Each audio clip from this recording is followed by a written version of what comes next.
Assalamualaikum warahmatullahi wabarakatuh.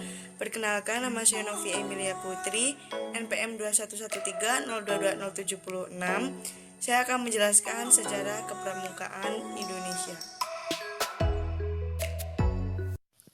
Jadi, di materi sejarah pramuka Indonesia, saya akan menjelaskan 7 subbab materi. Subbab materi yang pertama yaitu awal mula gerakan pramuka di Indonesia. Kepramukaan atau di dunia internasional dikenal sebagai Scouting telah diperkenalkan oleh Lord Baden-Powell sebagai cara untuk membina kaum Inggris yang terlibat kekerasan. Di Indonesia, gerakan pramuka atau kepanduan telah dimulai sejak tahun 1923 yang ditandai dengan didirikannya National Pathfinders Organization atau NPO oleh Belanda di Bandung.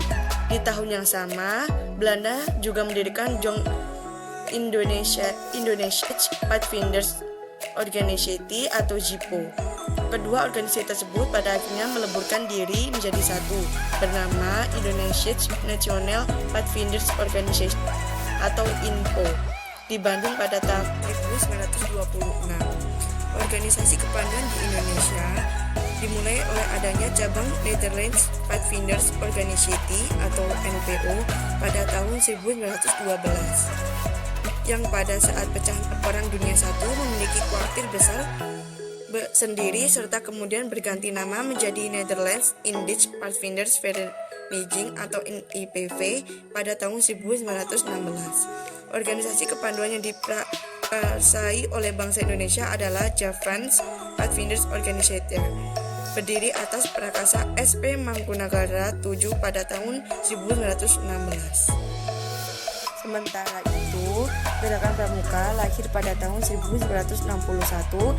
Dilihat dari jumlah perkumpulan kepanduan yang cukup banyak, akhirnya perkumpulan tersebut melebur menjadi satu. Subbab materi yang kedua yaitu sejarah pramuka Indonesia pada masa penjajahan Belanda. Organisasi pramuka Baden-Powell sampai juga gaungnya ke Indonesia. Gerakan kepramukaan ini dibawa oleh Belanda ke Indonesia pada masa kolonial.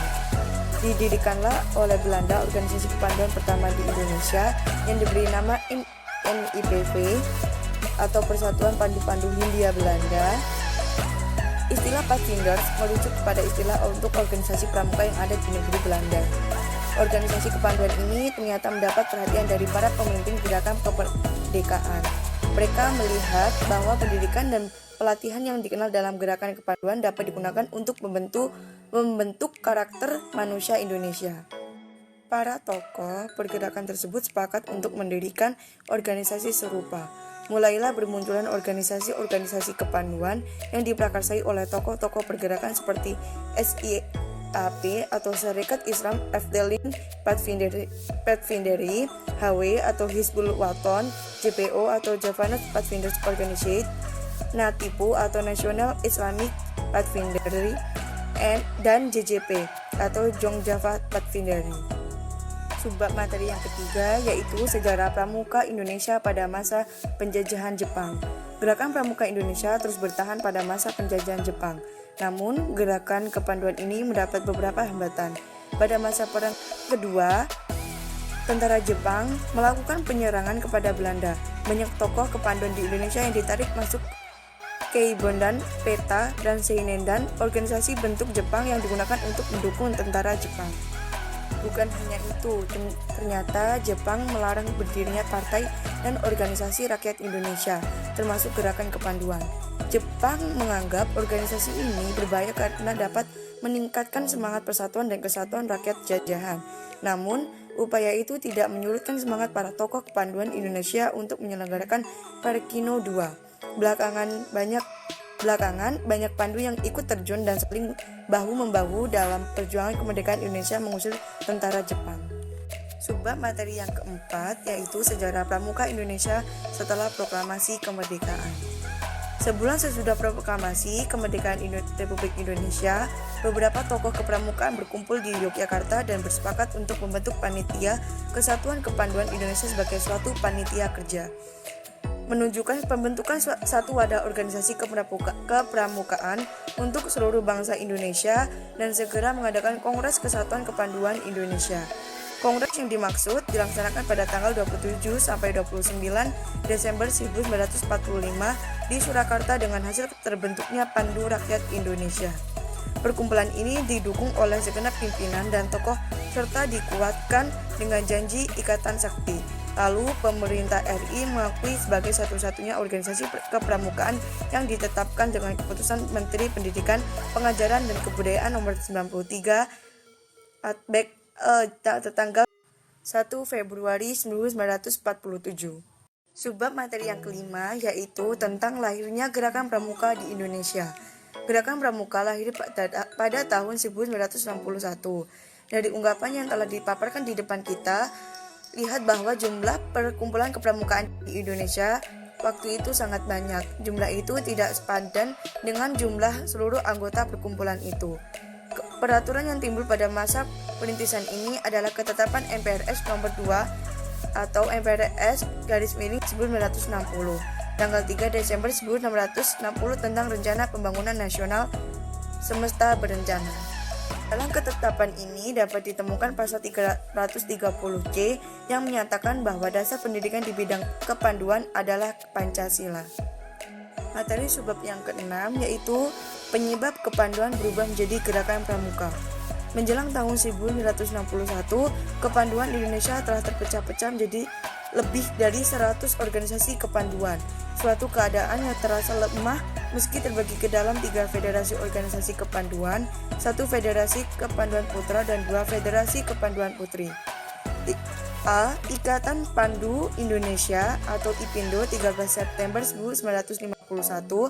B. Persatuan Organisasi Pandu Putri Indonesia atau POPINDO 1954. C. Perserikatan Kepanduan Putri Indonesia.